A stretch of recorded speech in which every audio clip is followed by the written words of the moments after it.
and welcome to my very late Homebrew Wednesday. I've not been sort of up to date on videos, so I thought I'd do one now and bring everybody up to speed to where I'm at with what I'm doing. First of all, I've got a lot of I've got a keg to do, a couple of racks to do, so we're going to get on with that and I'll take you through what I'm doing. Right, blue bucket is 50 litres of lager that's going in that keg right there. So we're going to go ahead and do that now, and it's just a kit lager, just to get underway for the summer. Everything's in here in Star Sand, nice and clean.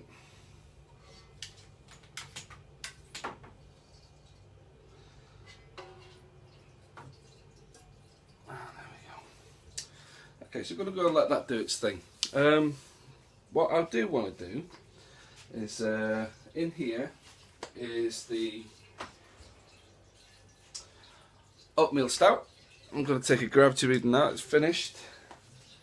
What was it finished at?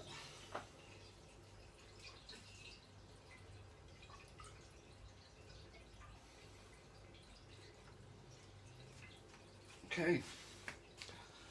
Let that settle there a minute. Now let's have a... Okay. Wow. Wow, that's finished at 10:10 from 10:60. So it's pretty good. This is it. Dark, and this is, like I say, it's the oatmeal stout. Smells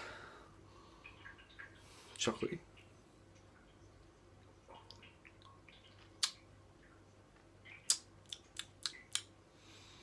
Not bad. Tastes really good. It's malty. Chocolate malt is really coming through on that.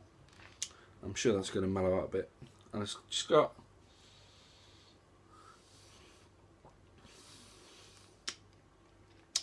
just a nice amount of bitterness to that. But let's have a look, see where we're at. Okay, it's going okay. That's not where we're going to finish with that one. That is going into a secondary, and in the secondary with it, if I can find it,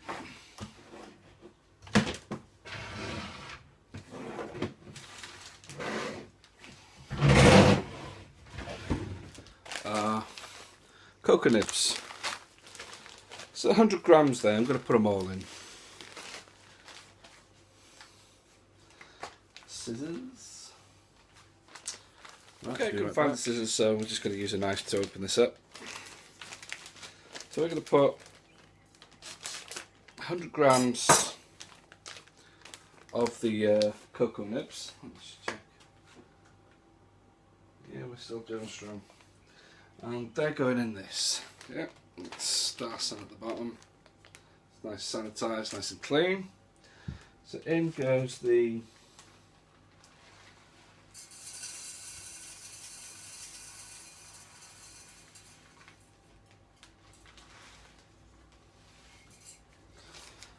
cocoa nibs, all 100 grams of it. And I'm going to put 3 vanilla pods in there as well. Yeah, you all know what vanilla pods look like. Here's one. Smells delicious. What I'm going to do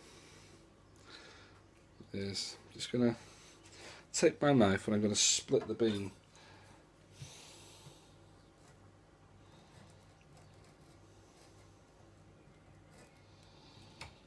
Yeah, I'm going to do all 3 like that, just to expose the seeds inside. You see them? Yeah, see them there?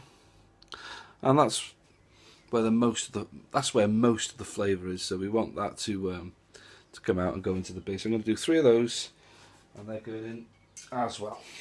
Okay.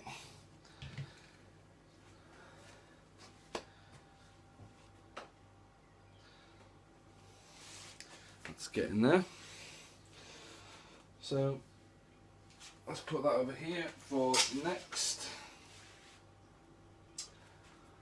Now, while I'm waiting for that to finish, I need to move on to that one. What I'm going to do is, I'm trying to do something little different. Okay. Don't know if you remember this. You know, Many Strange Nights and this stuff. It is, of course, the Mad Dog 2020. There were various flavours. They said they were nice and refreshing, but you know, it was fucking horrible. However, I'm going to attempt to make some of that. Why? I'm not entirely sure, but we're going to do it anyway. Now, the MD 2020 basically is a fortified fruit wine. So I've fermented out some mango juice. Yeah. I don't think I've made it strong enough though, but never mind. If it comes out more than 5%, we can work with it, okay? Basically, we've got 4 litres of mango wine, for lack of a better term. Oh.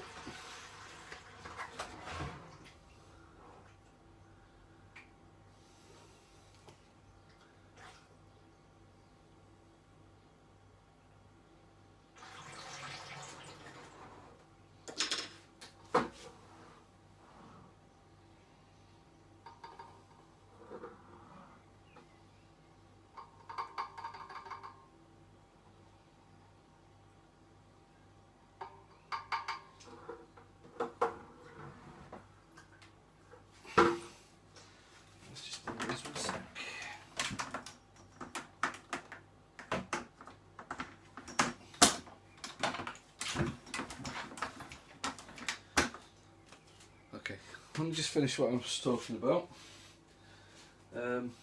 Yeah, so 2020, Mad Dog 2020 is a fortified wine.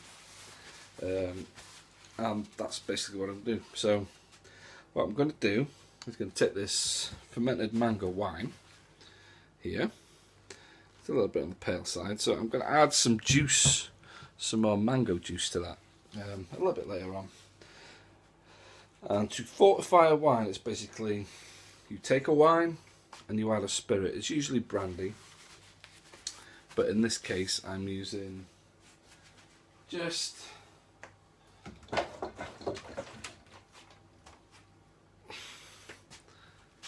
some stuff I've got lying around. This is a spirit made from the turbo wash.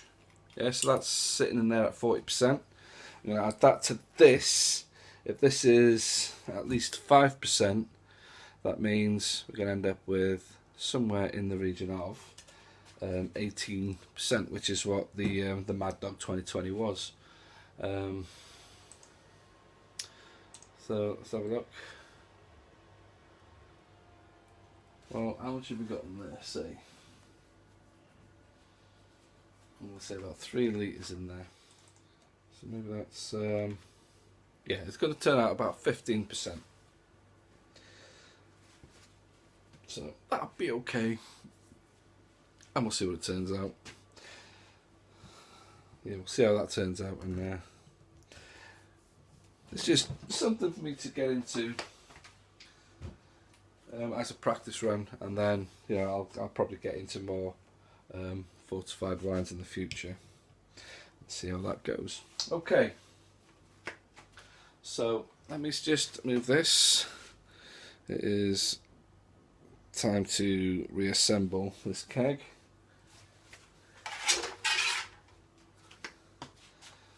Right. Basically, you got this. You got the spear, keg connector that goes in there. But before I do that, I want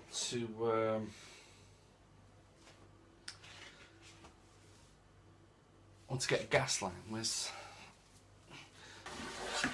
Oh, bloody heavy now. Alright, so we'll move that over here. I've got this connected to the CO2 tank down here. I'm basically going to put a good blanket of CO2 in the keg. So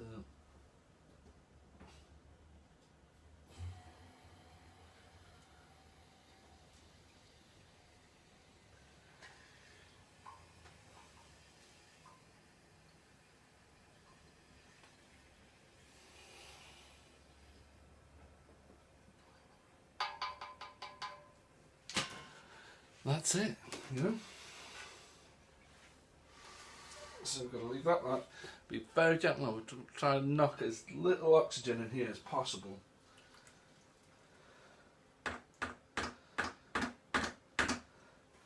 Okay, we're going to take the spear. It's going to go in.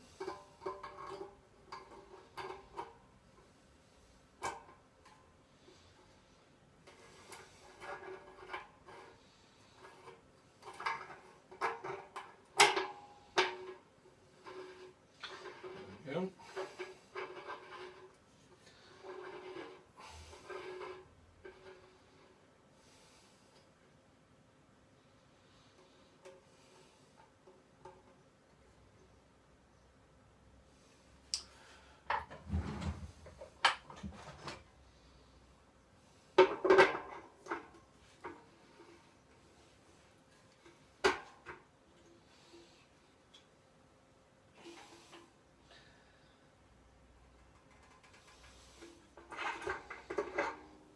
Okay,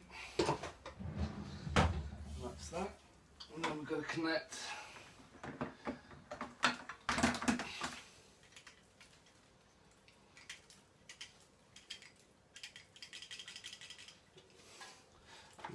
this to it. Yeah, this is the hose and bar. I'm going to do that a little bit later on because I've got to clean the beer line first, because I've got to connect gas and beer at the same time. Well, I've got to put the beer line in first and then the gas, otherwise it's just going to spill out. So we're going to do that a little bit later on so we can get on with this video. So let's move him over there. Now I want to move on to the stout. So let's get rid of this. I'll have a little chat about these in a few minutes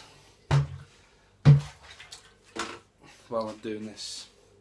Okay, so in there is the cocoa nibs and the vanilla bean.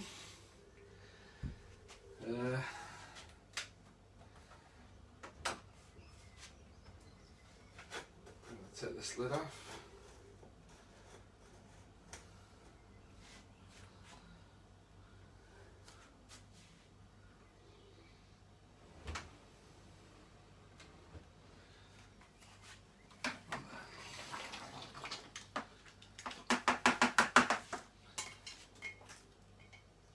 And that goes.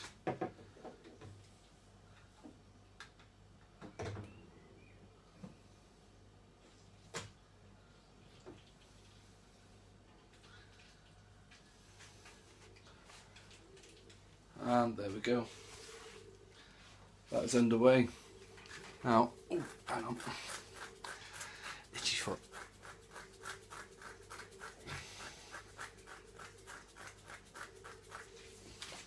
Okay. Let me take a seat here.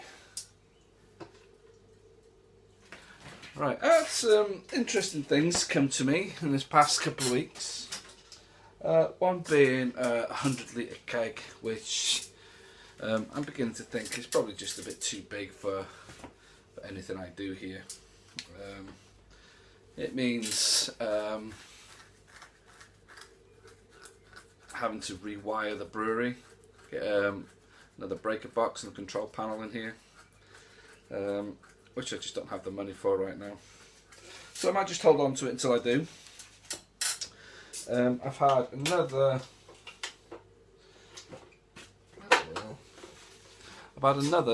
one of those 50-litre kegs, and I've had a second one of these to use with it.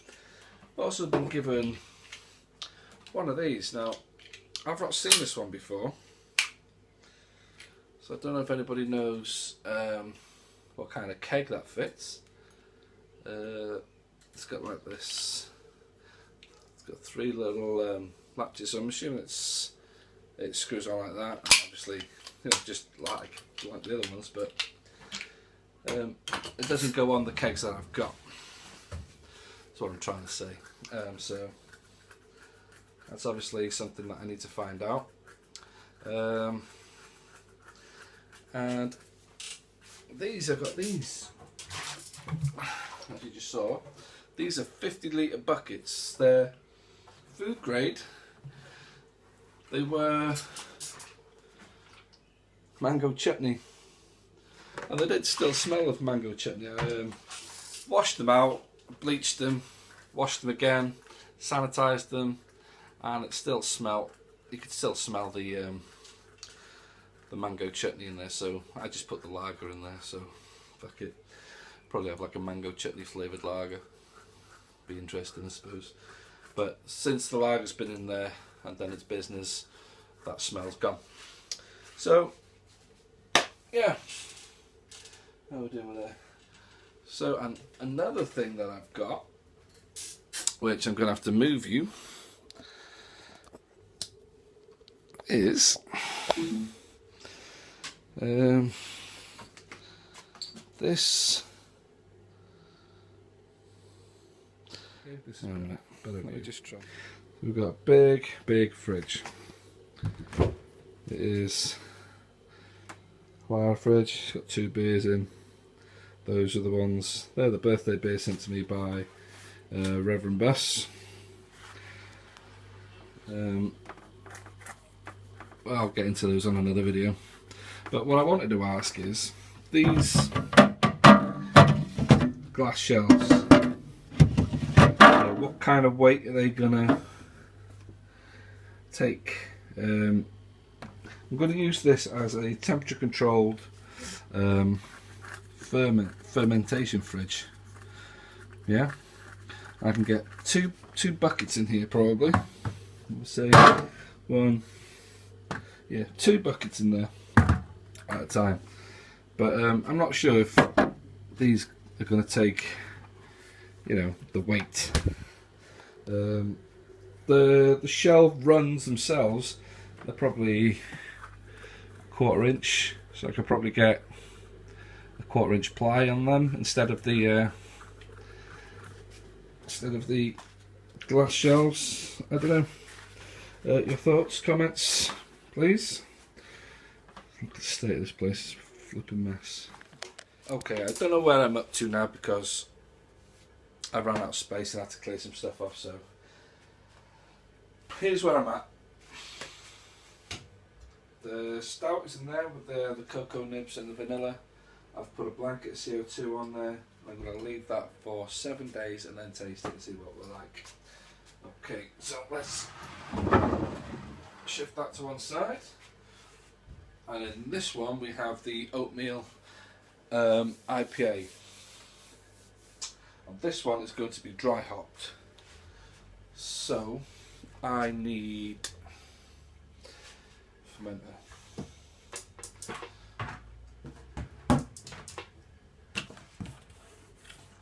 This is one I prepared earlier.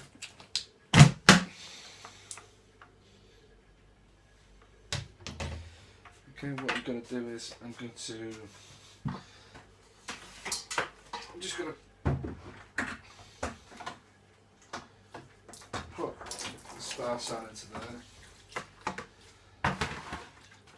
for the sake of doing it. And what I'm using is Bobek to dry hop, and this is 5%. Ooh, post.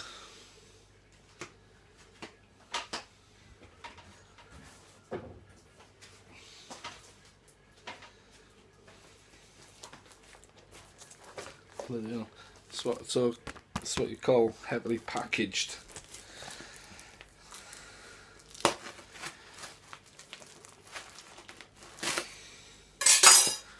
Bloody hell.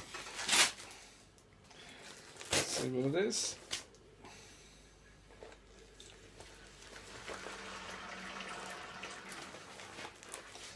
It's fine.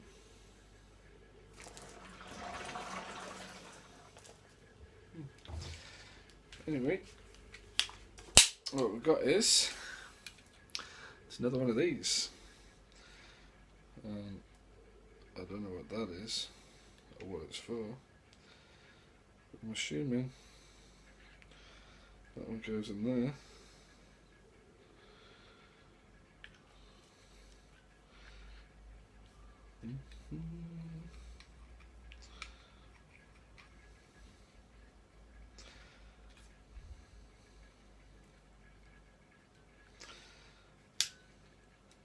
These have got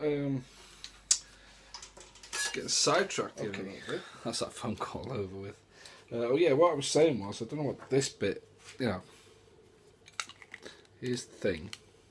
Now that's obviously missing the nut, like on this one here, which is fine, except you just get one of those. But they sent me this, and there you go. It's like a valve of some sort. Yeah. Don't know what it's for. Any ideas? Let me know. Anyway, just put that aside. Okay. IPA. Oatmeal IPA. Original gravity is 1064. And the finished gravity.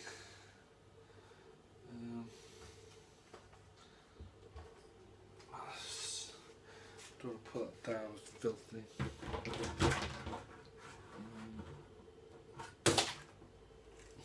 Fuck, never mind. Anyway, the finished gravity is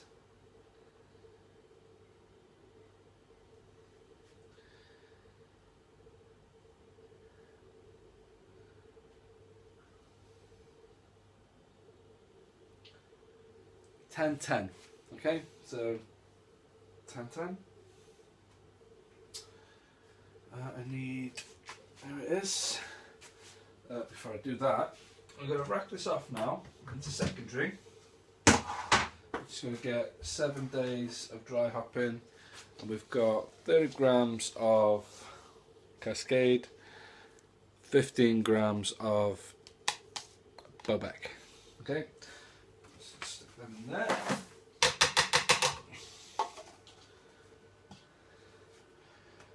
Get the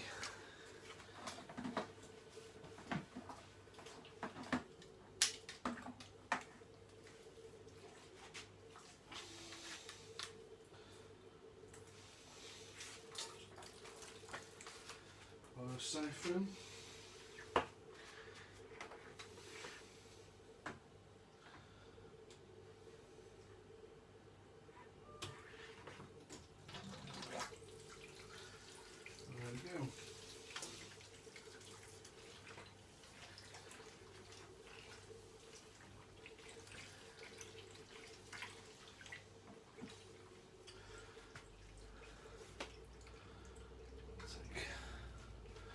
Take the hydrometer out. And that's that. So, yeah, it's a quick update of what I've got, what I'm doing, what's going on. I do have plans on more brews, and I will tell you what they are now. Just bear with me.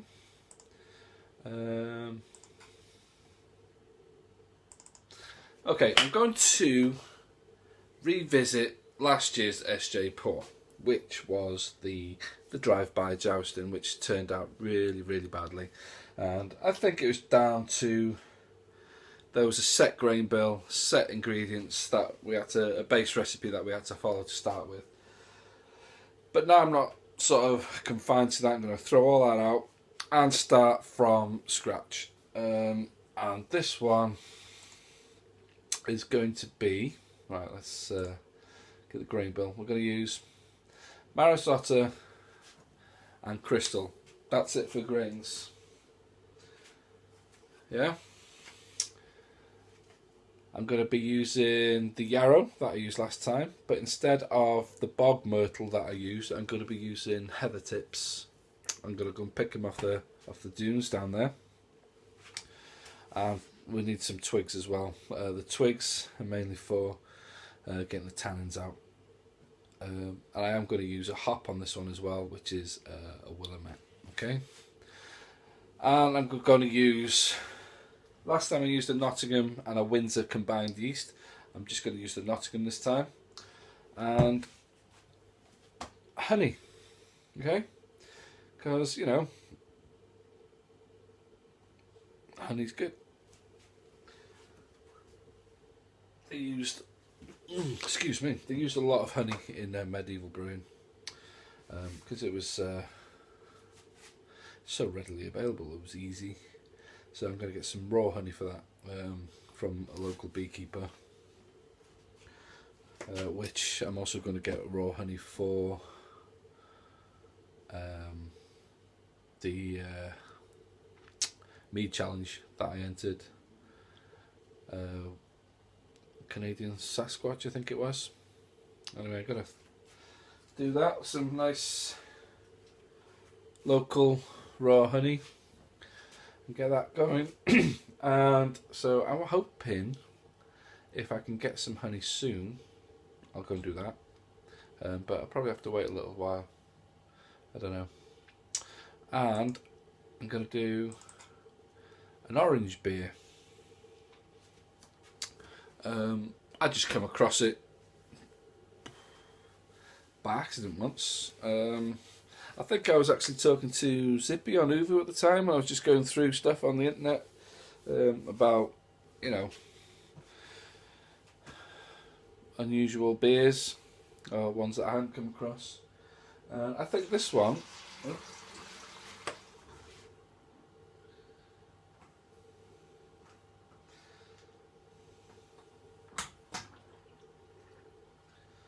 Just get the rest of this out.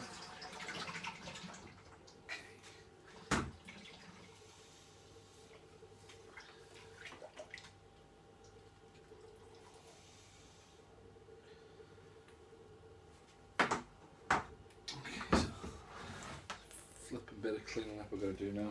3-4 buckets.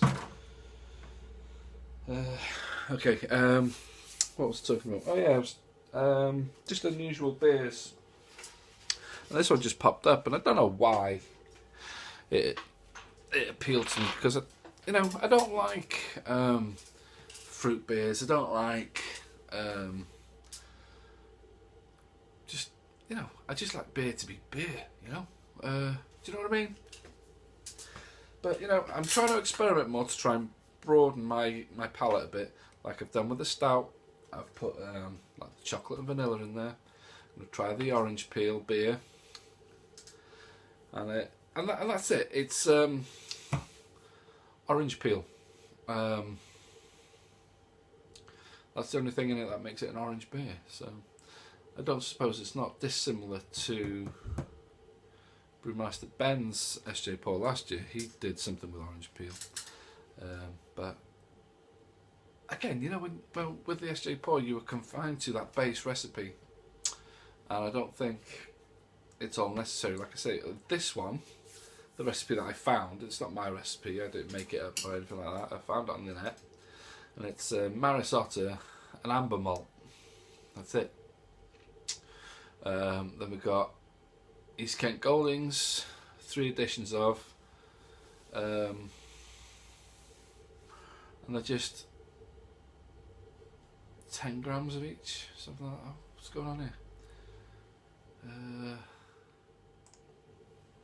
This is actually only for a 2-gallon batch. Okay, so it's 2 kilos Maris Otter, 50 500 grams of amber malt, then 3 additions of East Kent Goldings, 5 grams each, one at 60, one at 15, one at 5, and then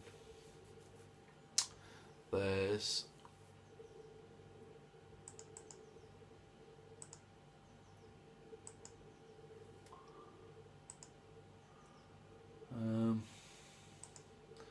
I think it's just the peel of a large sweet orange. No, so I'm gonna do the 2-gallon batch as a tester to see if I like it. And if I like it, I'll make a bigger batch.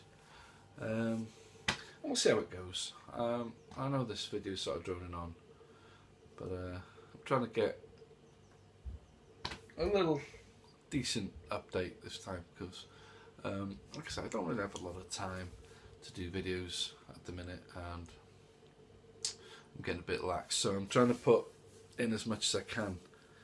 So yeah, I got those are what's coming up. So we've got the orange beer, the revisitation of the drive-by jousting. We've got these doing the stout and the IPA oatmeal. Let's get that lid out.